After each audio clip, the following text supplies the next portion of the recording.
Stone Cold Truth here on the Genesis Communications Network. I'm Roger Stone, and joining me in the co-pilot's chair is Tyler Nixon.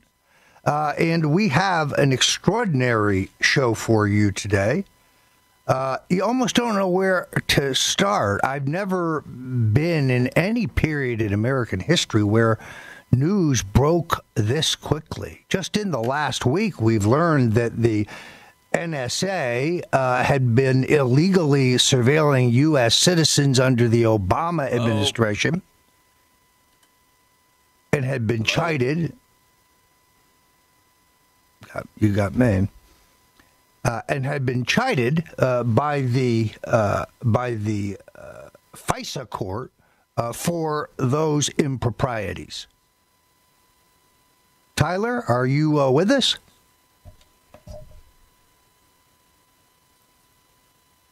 All right. So we also have this extraordinary story that really tops anything that I've seen in American politics, that James Comey, the FBI director, essentially shut down the investigation and decided not to prosecute Hillary Clinton regarding her illegal email server because of a document in the possession of the FBI which purported to show that the Attorney General, Loretta Lynch, had assured a leader of Hillary's campaign that the Justice Department would not go very deeply into this issue.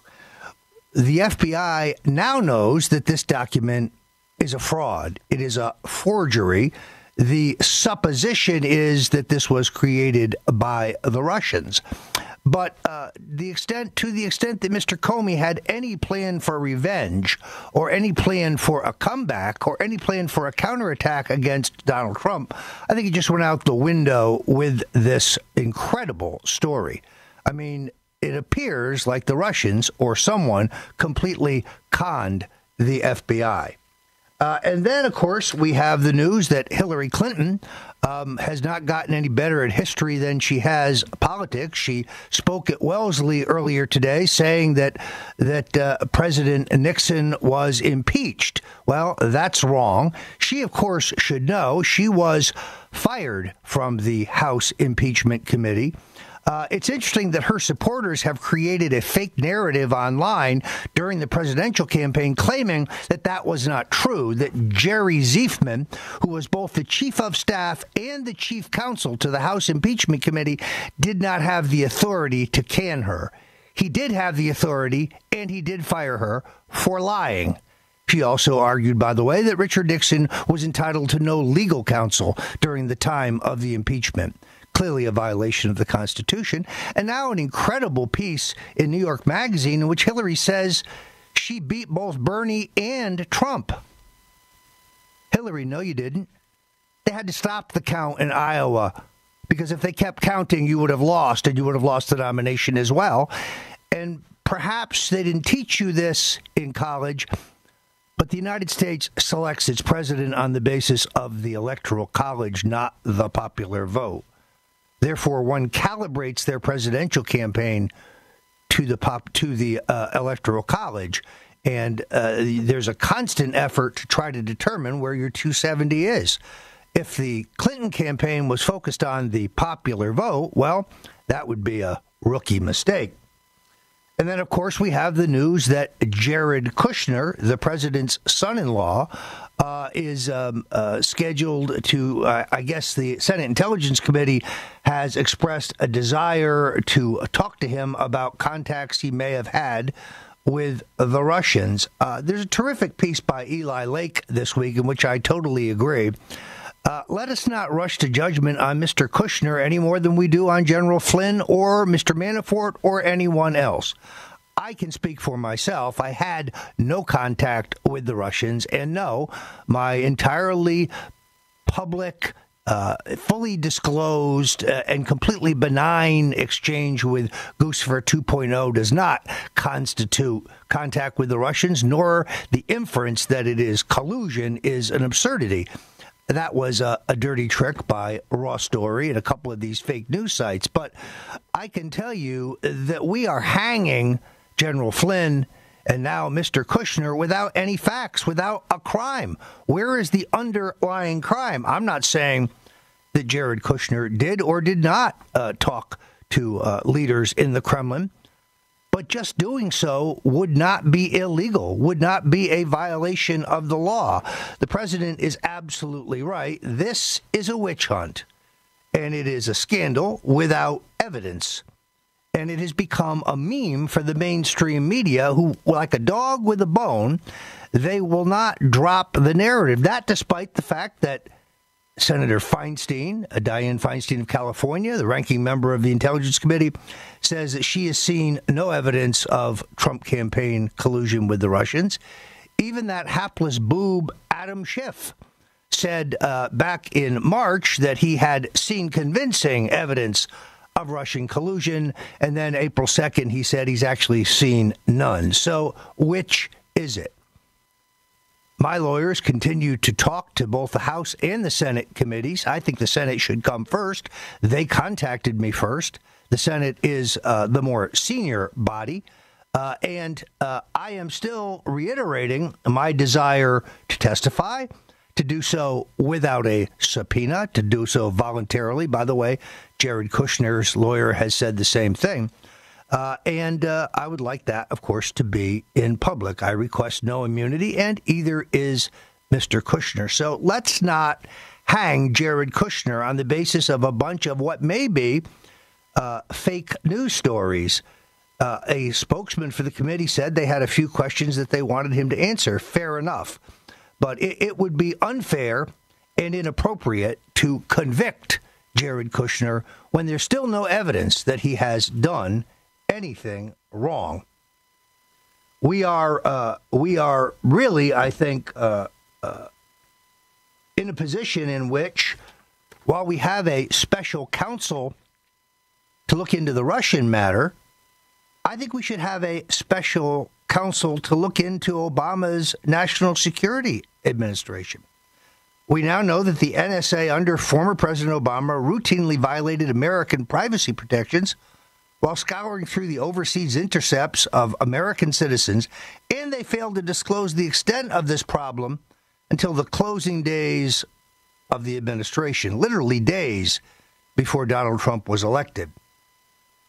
Had he not been elected, is there any doubt in your mind that this would never have come to light whatsoever? I give credit to, first of all, the folks at Circa News, who found the declassified documents, first obtained them, that showed that the super secret FISA court sharply rebuked the administration. And I also note the incredibly strong reporting of Chief Washington correspondent for Fox Television, James Rosen, who got right to the heart of the matter, pointing out that the lawyers for the NSA informed the Foreign Intelligence Surveillance Court that the NSA had systematically violated the rights of countless Americans. So why not a special prosecutor, actually a special counsel is the technical term, for this particular crime? Oh, you haven't read about this in the Washington Post and the New York Times? You haven't seen it leading NBC or CBS? Folks, there's a news blackout on this development. But we now know that the president was absolutely right when he said that he was surveilled at Trump Tower. You may remember when Judge Andrew Napolitano was admonished and fined for saying that, only to be proven right just a few days later, about 2 weeks, actually. So we have to comment about what's going on at Fox News because, we are at the break. We'll be right back with the stone cold truth.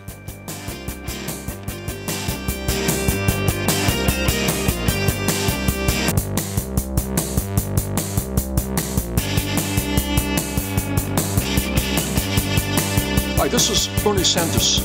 And believe me, I know you may not believe me, but you gotta believe me. In my opinion, I like the Stone Cold Truth, and I listen to it. Welcome back to Stone Cold Truth with Roger Stone, the master of ceremonies, and I'm his co-host, Tyler Nixon. Well, Roger, I'm sorry for a little technical difficulty that I didn't catch your monologue, but I got the gist of it. It's this surveillance, this mass surveillance spying thing is just incredible. It's beyond belief, and it amazes me. You have to be in bed with this intelligence security super state, frankly, to not bring it out and not want to report on it. And that says a lot about our mainstream media sources. It's really quite extraordinary, Tyler. You're absolutely right, because this should be leading the nightly news. This should be on page one of the Times and the Post and the Wall Street Journal, but you have to go digging for it. I give credit to the folks at Circa News, which is, I think you know, affiliated with the cable news network, and the excellent work there of John Solomon, who brought this whole question out. It is really, it's extraordinary. And James Rosen, who did a superb job on this. The other thing I'd have to point out, who was spied upon, by the way. Yeah, there you go. So the Obama White House had surveillance on a reporter. That's worse than anything Richard Nixon ever went down for. That's entirely unconstitutional, and it was secret, violation of his constitutional rights, and they paid no price for it. Then the other big news that we have to touch on is coming out of the G7 meeting last week. The president's chief economic advisor said that the President, Trump, went to the conference, this is in regard to climate change, to learn, that he came there to get smarter.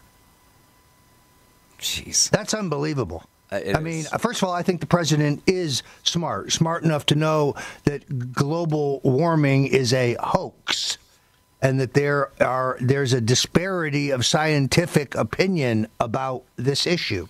The president now says that he is going to decide next week whether the United States will abide by the 2115 Paris Agreement on cutting global carbon emissions. This, of course, would be a reversal of the position he took during the campaign. So you can see that the president's chief economic advisor, Gary Cohn, formerly of Goldman Sachs, a liberal Democrat, and others, including H.R. McMaster's, are pushing the president to violate what he told the American people he would do during the election. This is part and parcel of the establishment effort to co-opt a man who could be one of America's greatest presidents. They are really trying to distract him from his agenda. It is deeply, deeply disturbing. It's unprecedented, really. The Wall Street Journal reporting, I believe yesterday, that the president's coming back and there might be a serious shakeup in the offing. Of course, that's been on and off reported for the last probably 6 weeks or so. Also being reported is that Jared Kushner is a person of interest in the FBI probe, that he was recorded on I believe it's the surveillance of the Russian officials as wanting to set up a back-channel communication, quote, with the Kremlin, as if they're still Soviets, but and basically to, I guess, end run exactly what was really happening. They were being monitored and wiretapped and surveilled. And let's face it, we know that's the truth. I mean, let's not kid ourselves. The fact that that alone is not outrageous to reporters who, Obama, it's okay for him to wiretap James Rosen, to wiretap a Fox reporter for absolutely no legitimate pretense whatsoever. And, but they don't want to talk about the president-elect being wiretapped effectively. And I'm sure there's so much more to this story than we would ever. It would boggle the mind. But But as I said, Tyler, in my monologue in the beginning, let's not convict Jared Kushner any more than we would convict Gerald Flynn or Paul Manafort. There is still no evidence of a crime. Now, clearly this is a big story, but Jared Kushner is innocent until proven guilty. There is no serious evidence of violation of law. Let's let this play out. You see, this is why I think the special counsel is a good thing, because the House and Senate Intelligence Committee proceedings are going to be a kangaroo court. They're going to be a bunch of preening, whining, ambitious politicians posing for the camera. Yeah, we're not going to get to the truth. This is going to be a BS fest. The fact that you have not been called and given the opportunity to rebut what has all these scurrilous allegations against you is proof enough in itself. They're grandstanding, and they'll grandstand to the bitter end, just like Hillary's doing at her speech, their commencement speech she gave, which was pretty terrible. I mean, this woman is really just discrediting herself into oblivion, and that's where she deserves ignominious oblivion, and that's where she should remain. But unfortunately, like Obama, we're not going to hear the end of these people, because they will just never shut up and let their leaders lead and let our system work. For those who, we elected President Trump, and she can talk about the popular vote all she wants. I mean, this is what they want. They want a kangaroo democracy where they can just stampede their way to power. And it's disgraceful. CNN this week, it's the worst. I mean, I was livid listening to Anderson Cooper run a story, for example, and I don't want to bring it up necessarily, but the Seth Rich. And I'm not going to comment on the substance or details of the Seth Rich story. But the bottom line is they ran about a 2-minute piece in which they talked about the controversy, talked about conspiracy theories, and their entire coverage of the actual facts of the event was that CNN debunked this weeks ago. Yeah, I think this has to be visited. Let's go through what we know to be facts. Seth Rich indisputably headed the division, the IT division at the DNC, from which documents were purloined and published by WikiLeaks. That is a fact. The D.C. Metropolitan Police never questioned the bartender or any of the employees at the establishment where he was last seen, nor did they ask for the video cameras. There is a credible doctor, I did the research on this, who's come forward to say that Rich was alive when he got to the hospital and should have survived. No, I think there are legitimate questions.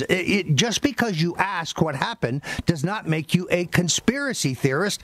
In fact, the idea that his parents would ask that there be no discussion of this is jarring. If there's anybody who should want to know who killed their son, you would think it would be his parents, who are now represented, or at least were, by a crisis communications consultant who works for the Democratic National Committee. Folks, this stinks. It stinks. Even if his parents had an inkling that their son was shot to death by these darker, deeper forces, what are they going to do? Take them on themselves? They would be scared out of their minds, I would think, and would probably just go along with what they're told by their crisis communication counselor or whatever it be. It's really who has fired the private investigator, who is a former D.C. Metropolitan Police detective, very highly regarded and decorated. And he tells us that his sources in the department say that the computer most definitely shows that Rich was in touch with WikiLeaks. The Seth Rich scandal. We'll be right back.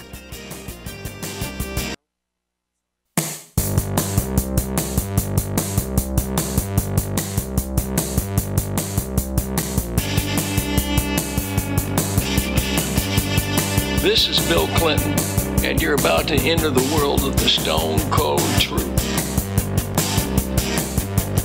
Welcome back to the Stone Cold Truth. I'm your host, Roger Stone. Joining me is my co-pilot, Tyler Nixon, and on the line we have the Washington Bureau Chief for Infowars.com, Dr. Jerry Corsi joins us now. Welcome to the Stone Cold Truth, Dr. Corsi. Very pleased to be back. Thank you. So we were talking about the Seth Rich matter. I know that you are on top of this and have been reporting it and will be reporting it for InfoWars. It seems like there is a massive international news blackout. We're being told we can't even discuss this. The official House organ of the Central Intelligence Agency, the Washington Post, ran an op-ed late last week in which the family appeals for privacy. Now, I respect their right to privacy, but in my opinion, the American people's right to truth trumps their right to privacy. Why don't you give us the latest on the probe into Seth Rich's murder? Well, Roger, I'm going to have at least three articles in a series in InfoWars next week, starting on Tuesday. And I'm doing a very systematic. I've found a few of the people inside the Democratic National Committee and related Democratic organizations that were willing to talk on a confidential basis. And I think I've really figured it out. I'm doing kind of like the full treatment. I mean, it's when you sort things out and don't let the confusion of the mainstream media try to make it muddy. It's very clear. For instance, I'm just going to start with one piece that I think people rarely distinguish. The first Guccifer who did the hack, was really hacking Blumenthal, and then found that seeing Hillary's emails between Hillary and Blumenthal, he realized Hillary had a private email address at this ClintonEmail.com. And so he hacked into Hillary's emails. Now, that's very different from some of these hacks are saying the Russians did. Guccifer 2, for instance, was not hacking into emails. And people rarely look at, well, what was he hacking into? What did he release? Where did he get that from? And when we sort all this pretty well through, it's clear that Seth Rich was not a hacker. He was a leaker. He got Podesta's emails. No one else had Podesta's emails. It was really this trove of emails that Seth Rich came up with, and he released them. WikiLeaks. That's the only place this trove appeared. I'm quite convinced, and I think I can prove it through some of the WikiLeaks documents that have been released, that it was the CIA that did the hacking of the Democratic National Committee's computers and into their data files. This was originally a CIA operation, and I think it's pretty clear from what WikiLeaks has released and what the CIA has released that we could prove that. Would that explain why the folks at the Democratic National Committee would never let the FBI examine the servers? That's right, because if we could examine the servers, I think you could prove it. That this was an this was a CIA hit on the Democratic Party. And they decided they'd blame it on Russia. They made it look like Russia.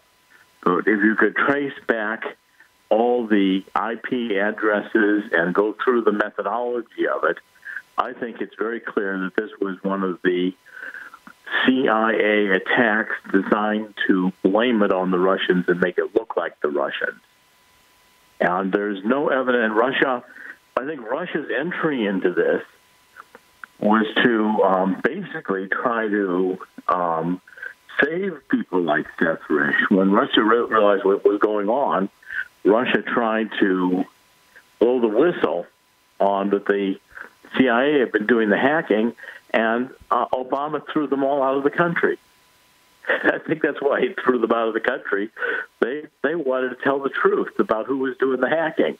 Yeah, you can already see the narrative coming. When the evidence becomes overwhelming that Seth Rich was murdered for political reasons and not as part of a robbery, mark my words, suddenly the mainstream media will switch to, well, he was murdered by the Russians. That's where this is going next, because it fits their convenient and completely bogus narrative that the Russians were helping take Hillary down and that the Russians were helping Donald Trump, neither of which has been proved anywhere. And certainly there's no evidence that would stand up in a U.S. court of law. But you can already see this happening. In fact, let me give you the precursor to this, Jerry. You'll appreciate this. For years, they told us Lee Harvey Oswald killed Kennedy and he acted alone. When the evidence began to show a conspiracy and the question was doubted, the establishment suddenly now says, all right, well, you're right, it was a conspiracy. The Russians did it. He was working for the Russians. That is, of course, as we now know, false. You're going to have the same argument here. Suddenly, Seth Rich is going to have been murdered by the Russians, which is, I think, as bogus as the rest of this. And I think you're going to find out that there was, in both instances, the Russians that were trying to warn us that Kennedy was going to be assassinated, and that they're also trying to warn us that our CIA had gone rogue and was actually probably wiretapping.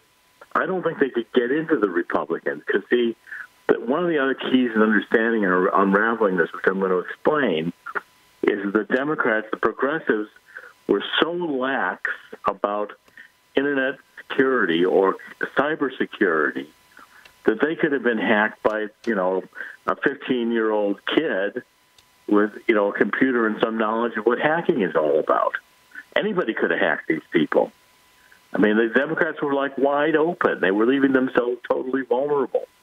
They were responding to phishing attacks. They were, their systems were so crudely protected that it would take very little of an expert hacker to gain access. Well, and then we have the case of Craig Murray, who is a respected and entirely credible British diplomat, claiming that he was in touch with Rich and that Rich passed on documents to him that he passed on to Assange. That has never appeared in the New York Times. Never. Correct. It has been widely covered in the European press. And I did some research on Murray. He is entirely credible. Well, see, the one of the keys to understanding this is that there wasn't one hack. There were multiple hacks going on. And the data that Guccifer got was voting data.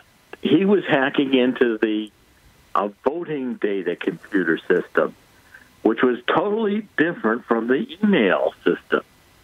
And, there's no indication at all that Guccifer ever got into the email system. This is Guccifer 2 I'm talking about.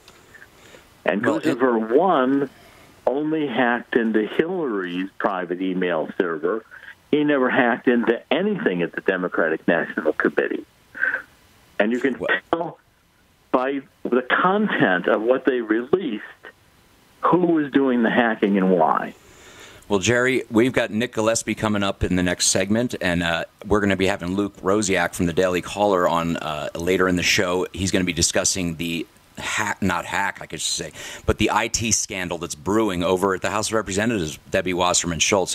So I want to thank you very much for coming on today and joining us. It's been always a pleasure to have you with us. Great, my pleasure. Thank you. I look forward to getting this series of articles in Infowars.com out starting on Tuesday through this coming week. Sounds Many good. Thanks. Thank you. Well, you are listening to The Stone Cold Truth here on Genesis Communications Network with Roger Stone and Tyler Nixon. Stay with us.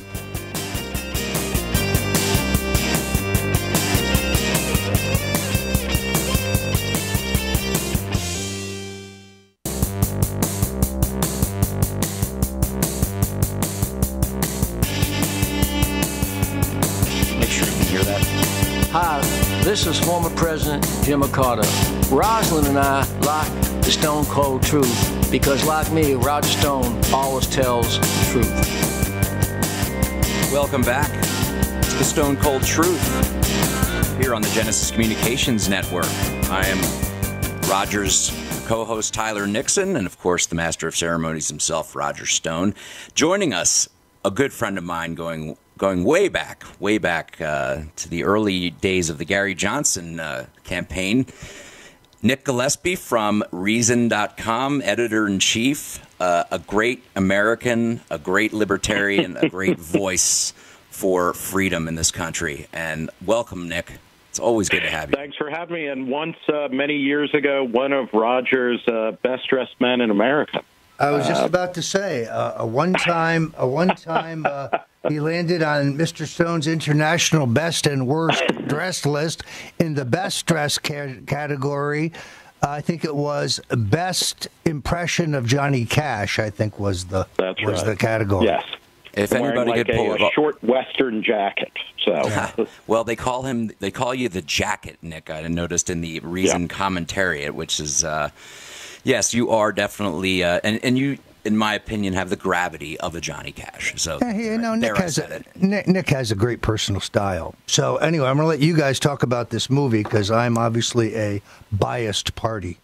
Right. Well, if I can take the lead in that, the thing, and this is what I appreciate about the various books that you've put out, Roger, but also in the documentary, what I think it captures, which I did not fully appreciate, I think early on, but that you present American politics. There's like a finite number of topics or issues, and then it's a question of how the different parties or factions slice them up to try and get more votes for their side.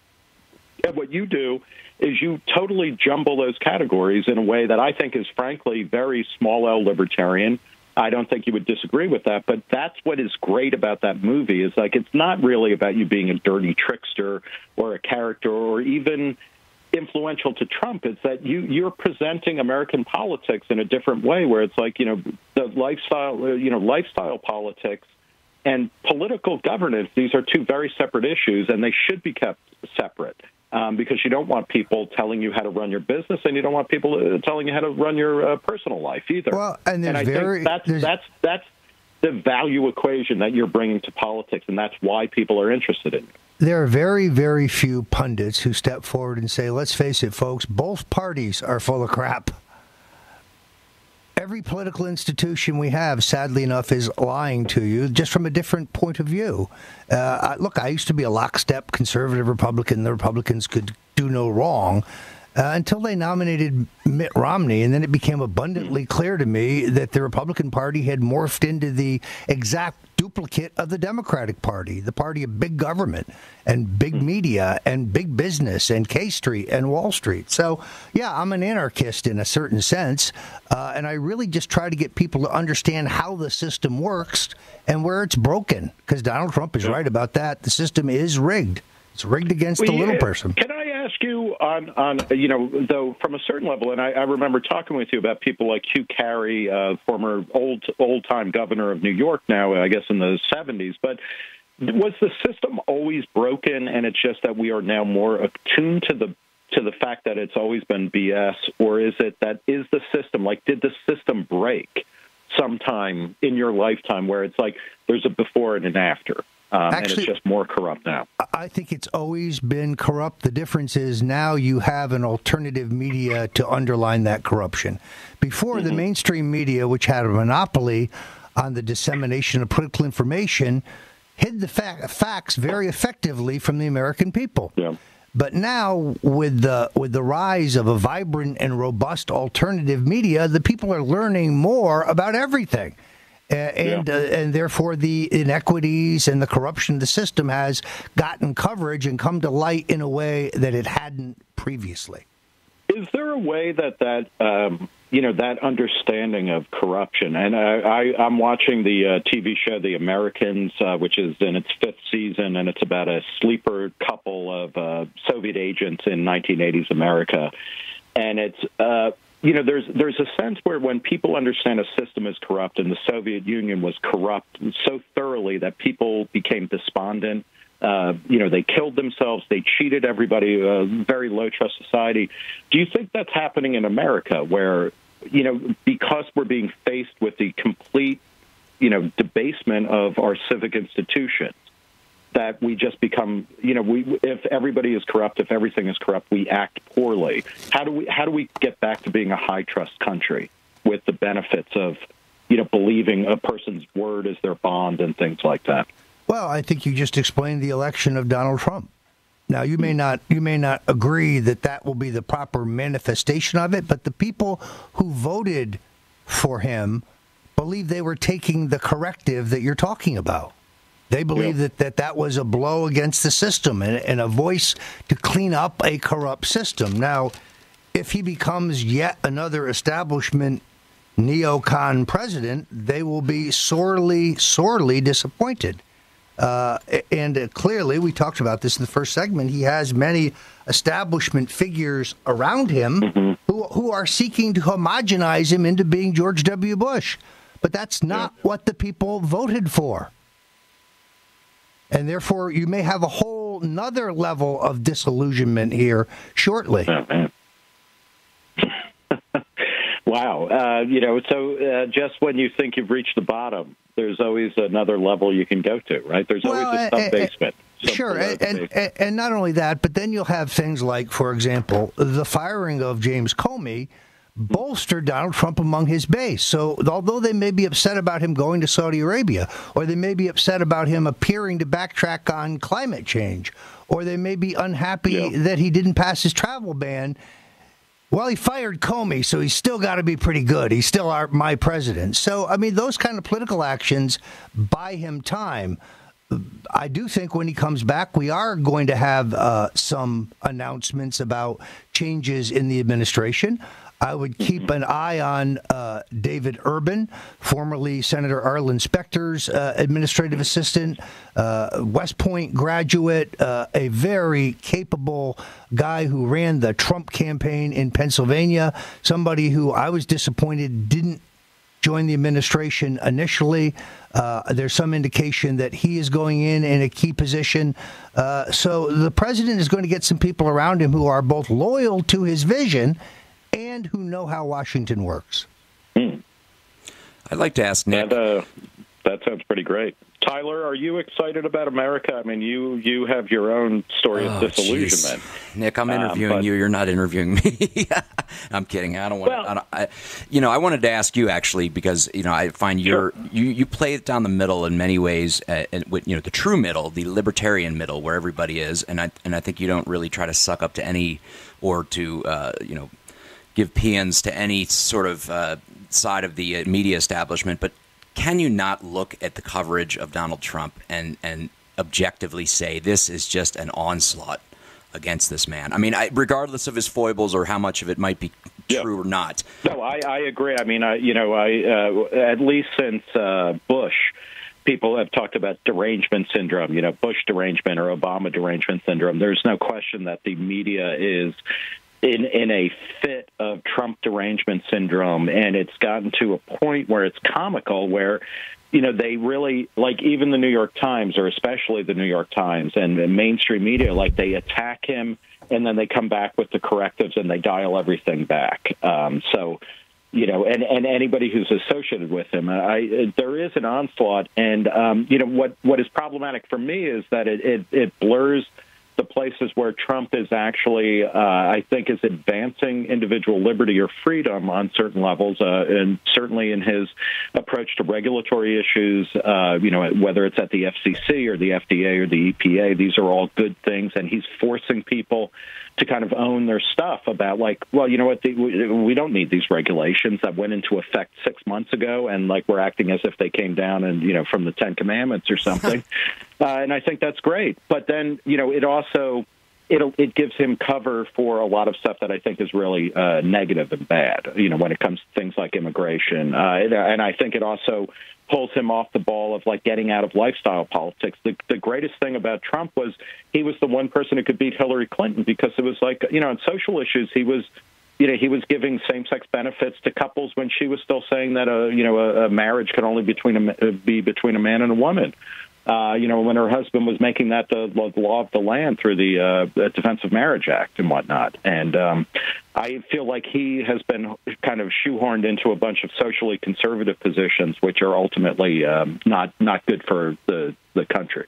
No, it's interesting. You raised an excellent point. I mean, the 94 crime bill, which incarcerated an entire generation of young African Americans, is something he didn't like at the time. Now, suddenly, Jeff Sessions wants him to pin on the sheriff's badge. Yep. Well, I want to thank Nick Gillespie. Nick, it's always a pleasure. It's too short. We hope to have you back again soon. Thank you so much, my friend. Thank you. This is the Stone Cold Truth.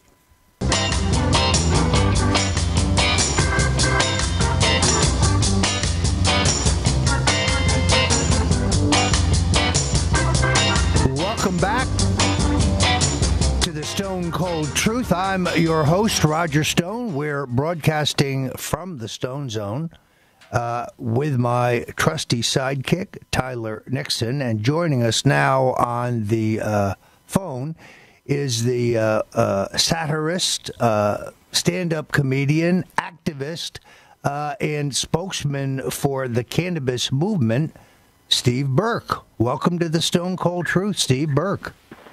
Hey, Roger. How you doing? It's great to have you. I see you had some big doings out there in Denver, and you're going to tell us about it. So let me turn it over to the world's second foremost expert on cannabis, Tyler Nixon. Tyler, put that bong down and do this radio show, would you please? If you insist.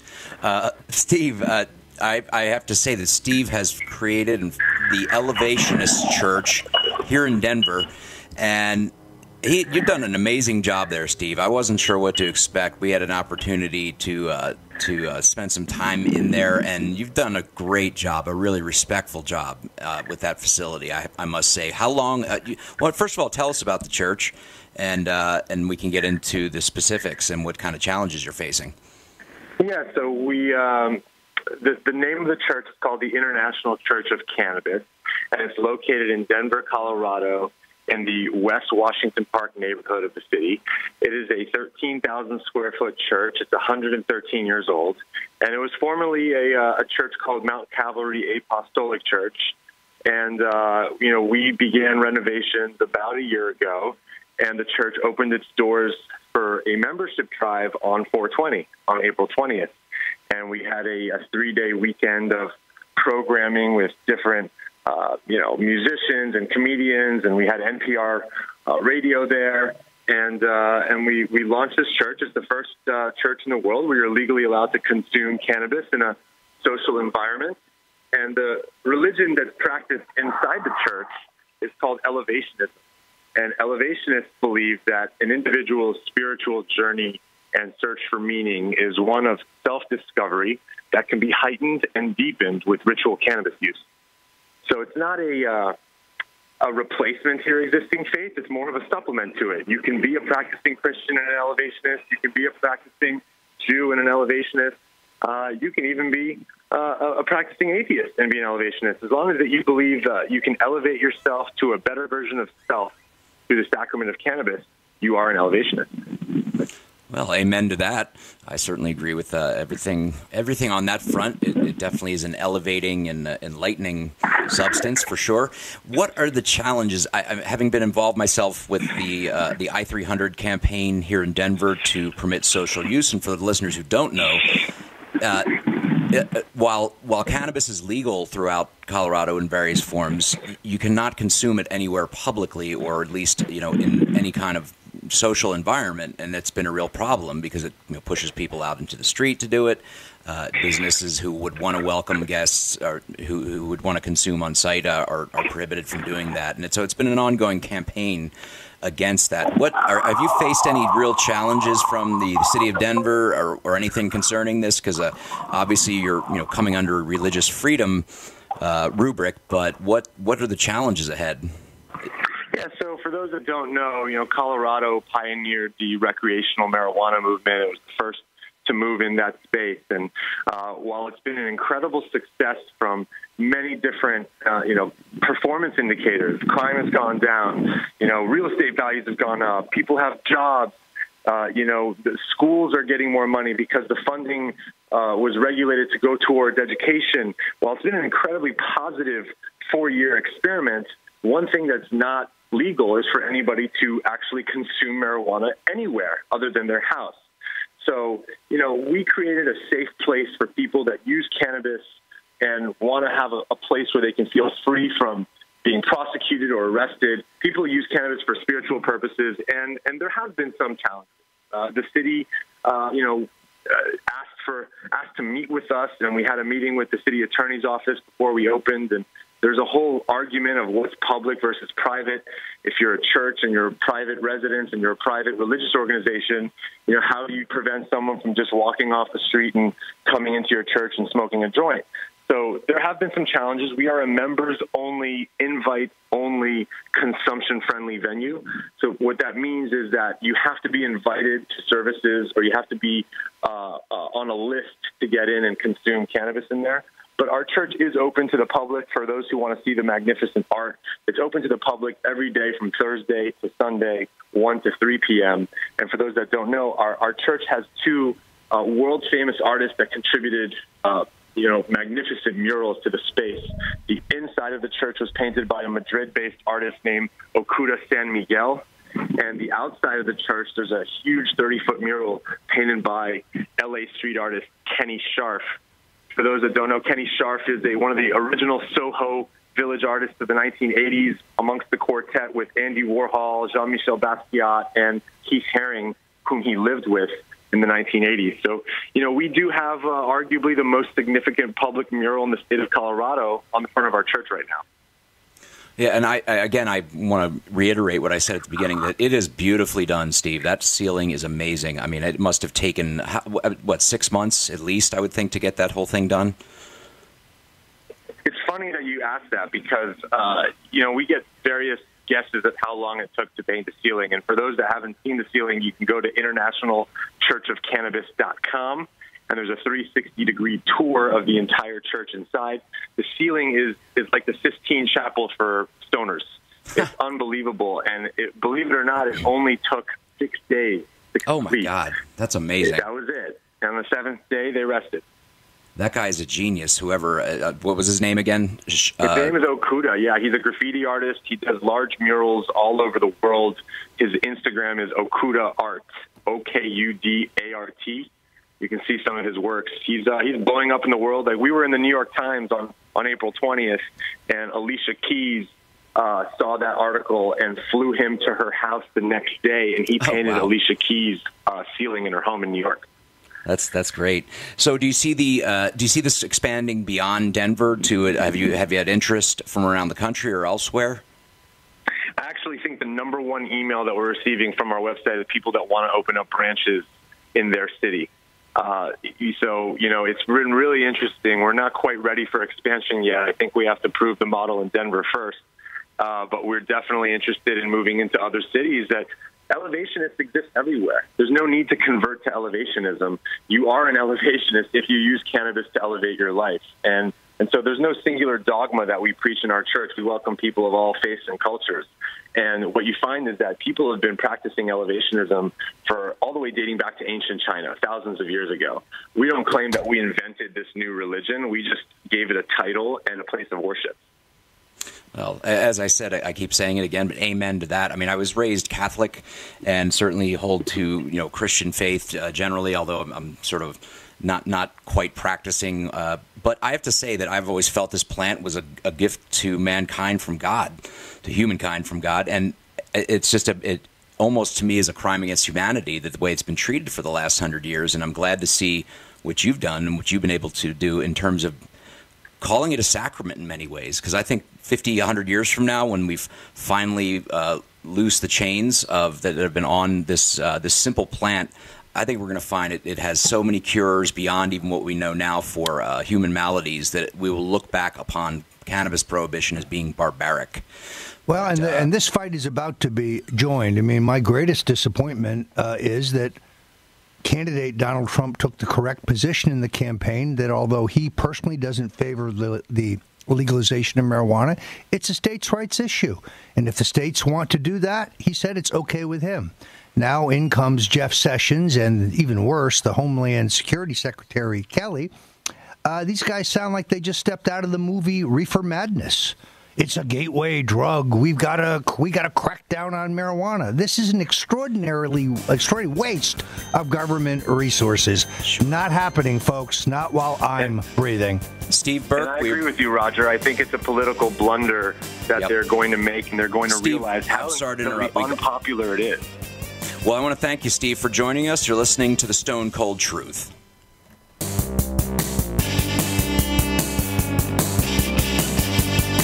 Hi, this is Bernie Sanders. And believe me, I know you may not believe me, but you gotta believe me. In my opinion, I like the Stone Cold Truth, and I listen to it. And rolling through this beautiful Saturday afternoon of Memorial Day weekend here on the Stone Cold Truth, broadcasting from the Stone Zone on Genesis Communications Network. I am your co-host, Tyler Nixon, of course, Roger Stone, the man after whom the Stone Cold Truth is named, and joining us, Luke Rosiak. Is that how you pronounce your last name, Luke? You got it.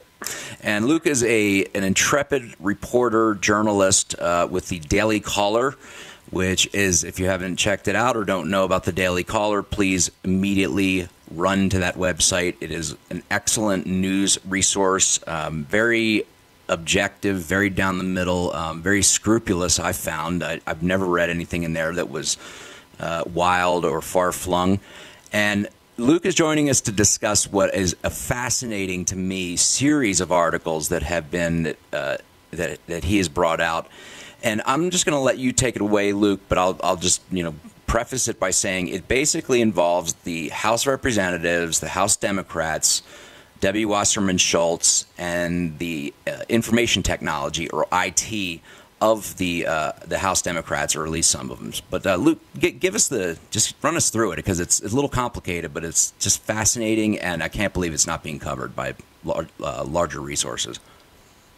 It is complicated, but back in February, the Capitol Police announced that 5 IT staffers who worked for members of Congress, setting up their accounts, plugging in mice, doing all that stuff, were banned from campus because they were criminal suspects in a major, essentially, hacking investigation.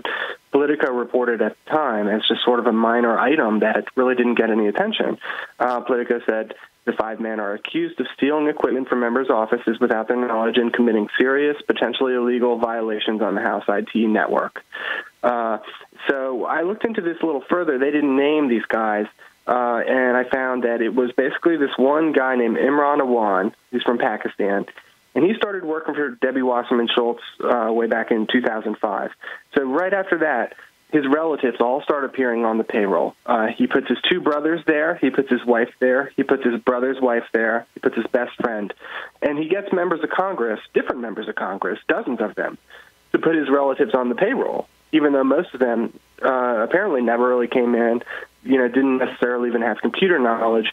So all of them are listed at chief of staff level salaries, making $170,000 each, including his 20-year-old brother. So this has gone on for years, and, somehow people kind of knew about it, but no one really did anything about it. Finally, the Capitol Police close in. And yet we see a weird reaction from members of Congress. Instead of being like, we take this very seriously, this is a serious matter, they've been fired, we trusted the wrong people, we got burned by our staff, but, we're going to take all the right precautions, we're going to audit our systems. Debbie Wasserman Schultz didn't even fire the guy. Neither did a couple of other members. And they just said, well, we're going to just see what happens. Even though they're banned from campus, Wasserman Schultz changed this guy's title from IT guy to advisor so that he's not allowed to touch a computer, but he can advise her. So the reaction of members of Congress in downplaying this was kind of the first sign that something was odd. Well, so then, didn't he flee to Pakistan? I thought it. Go ahead. Yeah, so it was months ago now that the Capitol Police announced their suspect, but they didn't make any arrests.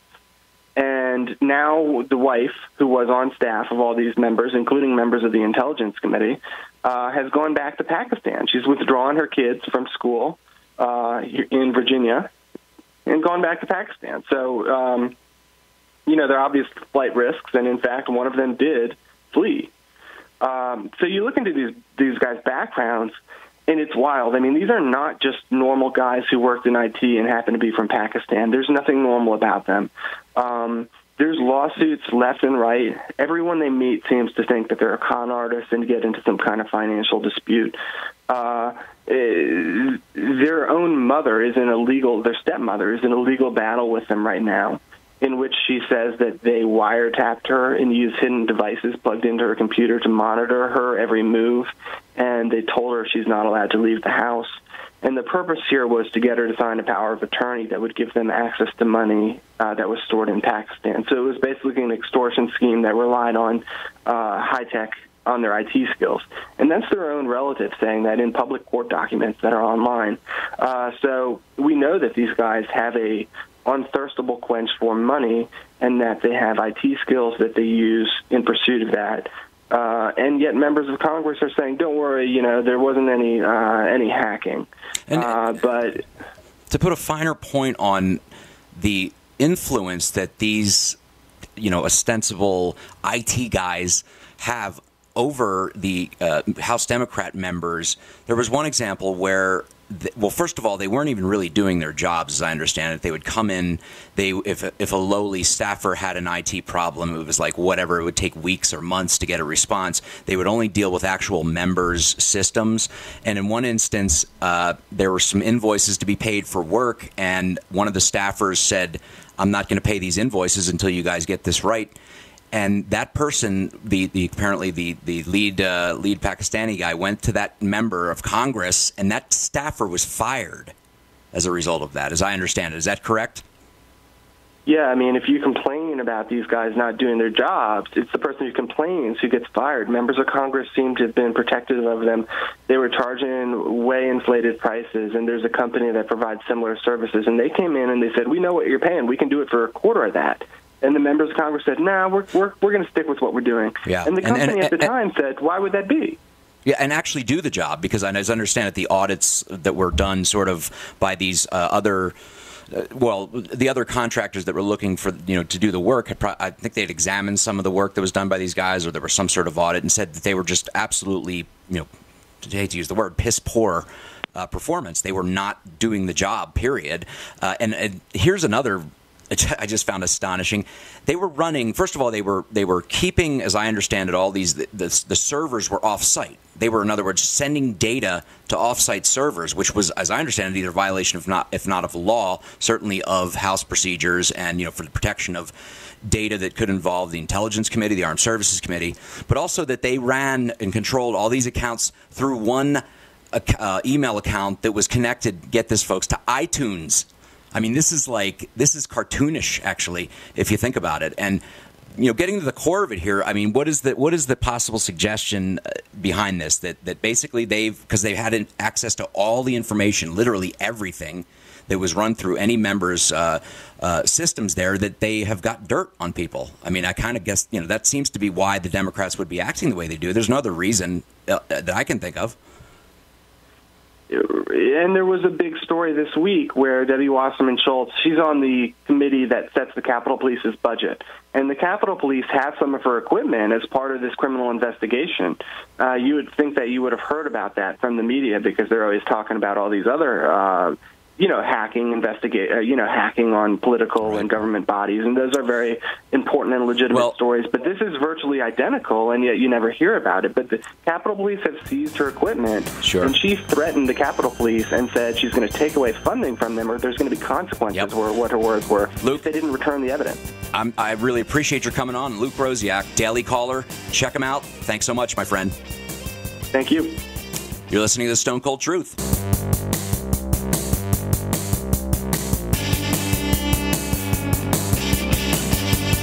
Hi, this is former President Jimmy Carter. Rosalind and I like the Stone Cold Truth because, like me, Roger Stone always tells the truth. Well, we are returning. We are back here on the Stone Cold Truth with Roger Stone and Tyler Nixon, our very special guest, Vince Palomaro, who is the foremost authority, I would say, in the world, frankly, on the Secret Service, the United States Secret Service. Vince, I don't know of anybody who is a larger body of work or done more research or has more intimate contact with agents throughout the years than you. I mean, I don't want to have to toot your own horn, but isn't that correct? I'll be honest with you, I really appreciate it, and I'm humble about it. I just think maybe it's by default. Yeah, the only asterisk would be Ronald Kessler, but frustratingly, he always uses an anonymous source. A lot of times he doesn't name the agents he speaks to, other than maybe Kessler, and that's a footnote. Yeah, I think definitely from the Kennedy years, no doubt about that, and on an older age, definitely. Right. I appreciate it. Thanks. Now, where can folks find your writings and your various? I know you have a blog spot, I believe, but give us all where they can find you. Yeah, in the interest of time, the easiest way to do it would literally be Google or any other search engine. Just put my name in, Vince Palamara. It's always Palamara, Palamara. And again, find my, it's my blogs and my YouTube channel and whatnot, but also will come up right away on the first page is my 3 books, and they're available via Amazon, Barnes & Noble, and such, and Kindle and paperback. So, yeah. And the first two, the first 2 books, Survivor's Guilt and the From Parkland to Bethesda, definitely want to check those out. And I want to just reiterate what Roger, or affirm what Roger said. I have immense respect for you, Vince, amongst all the different researchers, because you took on what has been mythologized, the Kennedy detail, even though they got that the president killed. And if you believe what I believe, that there were folks inside the Secret Service who were part of the conspiracy. There's no doubt about it. And it was a setup. I mean, particularly who was the agent who stood up and waved off the 2 agents from the back of the car? Oh, yeah, Emery Roberts. Emery Roberts, right. In Roger Stone's book. Yeah, definitely. Emery Roberts is one of the 3, definitely. Mm-hmm. Well, and as I was beginning to tell you, I had the opportunity last week to interview the daughter of Robert Burke. Robert Burke started as a line agent in the Secret Service. He guarded President John Kennedy. He guarded President Lyndon Johnson, Vice President Hubert Humphrey, ultimately guarded President Richard Nixon, was brought out of retirement on several occasions for special events during the time of President Ronald Reagan. Believe it or not, recently the service asked him if he would come back as a consultant on some security issues pertaining to the current president, and he declined. He had 2 functions when he was guarding Kennedy. You can be seen in many of Kennedy's pictures. He was an actual bodyguard, usually within a few feet of the president, but in the motorcade. He is the guy who sat in the back of the truck with the machine gun, with his eyes perched on high buildings and high windows. That he was an expert marksman, and those were his 2 functions. He would ultimately rise to be the number 2 man in the agency. On November 22nd, he was called in by his superiors and told that he was being taken off the detail and being sent to the LBJ Ranch. He had never been taken off a detail before. Because he was a big, burly Irishman, he had kind of a special rapport with Jack Kennedy, but of course he followed orders. It was while he was at the LBJ Ranch, where the president and the vice president were expected later in the day, that he heard John Kennedy had been killed on his way to the ranch. He has never talked. He has never spoken of this before. That's amazing, and that kind of brings us, amazing. Wow. Interestingly, to the astonishing story of Tom Shipman. Why don't you run us through that real quick, Vince? Wow, I appreciate the information from Roger. Thank you on that. Thomas Shipman this all came about in 1997. Thomas Shipman was basically an unknown agent at that time. I came across an obscure manuscript of Colonel George McNally, who was the White House Signal Corps officer, former Secret Service agent too. We'll make a long story very short in the interest of time. He passed away in 1970, and his widow came out with basically a Xerox copy of an unpublished manuscript. And in that manuscript I came across, he mentions one of JFK's driver agents, Thomas Shipman, died suddenly. I couldn't believe it. I'm like, wow, I've never heard that. I've never seen that. It's not in any books, nowhere. It's like it never existed other than this, this manuscript. So this through, researching, I found out, my God, he passed away, and this is all documented in the book. There's no doubt about this. October 14th, 1963, he died of an alleged heart attack of all places, Camp David. And I go into this, and it turns out he just had an annual physical. He's a driver agent, so he's even more important than the actual, quote-unquote, regular agents that guarded the president, in this case, Kennedy. And everybody talks about the mysterious deaths of people after the assassination. This guy died about a month before, and ironically, and you can take this 2 ways, he definitely could have been, and maybe even should have been, the agent that would have drove Kennedy in Dallas. I was contacted a couple of years ago out of the blue by surviving members of his family, and after documenting their bona fides and speaking to them on the phone and so forth, It turns out that they've been in seclusion all these years. They're not looking for money or fame. They lead private lives, and that's the way they want to keep it. They told me, yes. Oh, yeah. My mother said that they were encouraged to bury him right away. He was buried basically without an autopsy, other than a country doctor saying he died of a heart attack. There was no toxicology tests run. He was buried 2 days after he died of an alleged heart attack. And as we know, many times with intelligence agencies, you can be quote unquote heart attacked. And without toxicology tests to see if there's any kind of chemical inducement of that, well, then we have to take the guy's word at it without any kind of real forensic evidence. 2 days later, he's buried. But the most important thing is the family said that, the Shipman family had roots in Dallas. He was looking forward to the Texas trip, Tom Shipman was, because he was looking to be part of that trip. He was concerned about Kennedy's safety, and the family members are still bitter about Bill Greer, the agent who actually drove Case at all. If that would have been my dad, Kennedy would survive Dallas, and then Greer was totally inept, and my dad was so concerned he would have swerved the car and this, that, and the other. So not only did they come away with, again, these disparaging remarks about Tom Shipman's replacement, they confirmed, oh, yes, my family was encouraged to bury my father right away, and they agreed that there was no true autopsy. So it's definitely Bruce in the middle. And in the next, The reason that's important for the more novice listeners is that Bill Greer was the actual driver in Dallas during the motorcade, and during the shooting, he hit the brakes on the limousine, and that is without doubt. You can see in the Mormon film, or not the Mormon film, the one of the, I forget which one, the Nixon film, I believe. You can see the brake lights come on. So this man, in the middle of the shooting, slowed the car down, and there are witnesses who say the car came to a complete halt. And he kept, and this is if you see in the the infamous Zapruder film, he looks back twice. He jerks his head back twice to look. And it's like, what are you looking at? Hit the accelerator pedal, pal. I mean, it's just, this is the man's, he had one job. That was complete violation of policy. We know, of course, that Lyndon Johnson purloined the Secret Service manual as early as 1961 and spirited it to his personal attorney, Ed Clark, for study. So they were well aware of all of the procedures that weren't followed in Dallas. No agents interspersed throughout the crowd. No search and sealing of the high buildings on either side of Dealey Plaza. The incorrect number, as Vince has said, of motorcycles. Agents not on the bumper. All of these procedures, which had by and large been followed in Kennedy's trip to Miami and his trip to, I believe, was Chicago, are ignored. Are ignored in Dallas. Just ignored. We have about a minute and a half left, Vince, and we haven't even gotten to it yet. But you became friends with Agent D. Prospero. His name is, I believe. Yes. Yeah. Robert and he was Prospero. a Reagan. He was Prospero, right? Yeah. Sorry. Number one agent for Reagan. He took over for Jerry Parr. He was Jerry Parr's direct assistant. And ironically, De Prospero contacted me out of the blue, and he said, "I'm a big fan of your work. I admire your research." I couldn't believe it. This guy, I'm criticizing, guys that when he first joined the agency, and he's a big fan.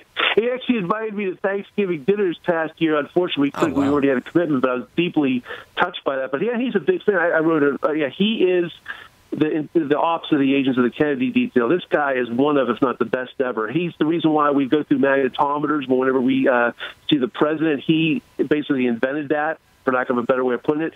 It's the reason why I have agents at the hospitals whenever a president comes to town.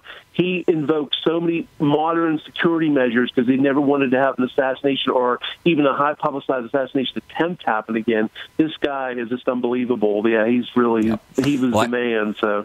Yeah. I can't think of a better endorsement of your work. I mean, from him. And, well, Vince, thank you so much for joining us. I wish we had more time. Check out Vince Palomara's books, Survivor's Guilt, From Parkland to Bethesda, and now the newest one, The Not-So-Secret Service. Great stuff. Vince, thank you for joining us. These books are indispensable, folks. If you want to know what happened on November 22nd, 1963, you've got to read Vince Palomara. This has been the Stone Cold Truth. Thanks, Vince. Roger, we'll catch you next time. Victory or death. Take care, everybody.